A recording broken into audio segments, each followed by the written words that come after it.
Corona पीड़ितों की दास्तां पेश करता पद्मश्री आचार्य कौलक्लूरी इनाक द्वारा रचित प्रवास उपन्यास में आपका स्वागत है। पुस्तक का अनुसृजन किया है श्रीमती पारनंदी निर्मला जी ने। पुस्तक का प्रकाशन किया है गीता प्रकाशन ने। एपिसोड 4। हैदराबाद में उनमें से अधिकांश काम कर रहे लोग क्रीजेंट से प्रस्थान करने के पहले सभी ने अधूरे बने हुए 12 मंजिले भवन स्थान को नमस्कार किया। वैसा करना शायद हम जा रहे हैं कहते हुए नमस्कार करना हो सकता है, या जाकर फिर आएंगे कह वागदान करना भी हो सकता है।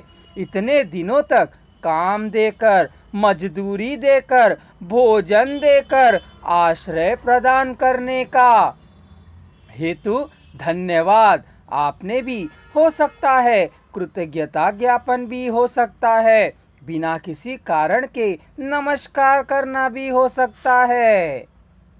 सबके पांव भारी पड़ रहे थे। रह जाने को सोचने वाले पैर जाए बिना काम नहीं चलेगा सोच आहें भरते हुए से चल रहे थे। हैदराबाद में इमारतों के प्रांगणों में चलने वाले पांव उसे छोड़कर जाते समय अनमने से हो रहे थे। यदि कोई बैठो कहने पर बैठने के लिए, ठहरो कहने पर ठहरने के लिए तैयार थे वे पैर। प्रवासी कूली भार और व्यथा से आगे बढ़ रहे थे। रमा ने सिर पर गठरी ना हिलने गिरने जैसा बांध रखा था। पीठ पर बैकपैक को कसकर रख लिया था। बाएं हाथ के कंधे पर से थैली को लटका दिया था। दाएं हाथ के कंधे पर जयेश को सुला लिया था। इतने दिनों से जागृत रहकर उनकी सहायता करने वाला हैदराबाद जब सो रहा था तब उसे छोड़कर वे जा रहे थे। किसी को भी आगे नहीं जाना है, किसी को भी पीछे नहीं रह जाना है। सभी को एक ही समूह में रहना है, अलग नहीं हो जाना है, एक ही क्यू में रहना है। हर एक को अपने बीच 1 गज की दूरी बनाए रखना है कह रतन ने हिदायतें दी। पता नहीं क्यों औरतें अशांत थी। वे अपनी आंखें बार बार पहुंच रही थीं। रमा सुबक सुबक कर रोने लगी थी। आगे चल रही सीता रमा को सांत्वना देती हुई खुद भी रोए जा रही थी। सभी औरतें उदास थीं। ना तो वह बहुत बड़ा दुख था और ना ही चिल्ला चिल्ला कर रोना था। भारी हुए हृदयों से वे निकले थे। राज जोर में रोया होता तो कुछ शांति होती। रुलाई को निगलने का प्रयत्न करने से उसे सहना कष्टकर हो रहा था।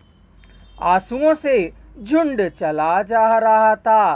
पता नहीं कितने दिनों बाद वहां दोबारा आना होगा, कितने सालों बाद हम यहाँ का जीवन मिलेगा। यहाँ की हवा को ना जाने कितने दिनों बाद हम सांस में लेंगे।